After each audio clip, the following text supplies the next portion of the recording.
Hola a todos, este viernes 18 de abril a las 8 de la noche se va a llevar a cabo el partido entre Alianza Universidad y Atlético Grau, correspondiente a la 9ª fecha del torneo Apertura de la Liga 1 de Puesto 2025.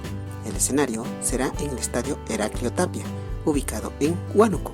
Esperemos de que haga un excelente partido y que gane el mejor. Mucha suerte para ambos equipos.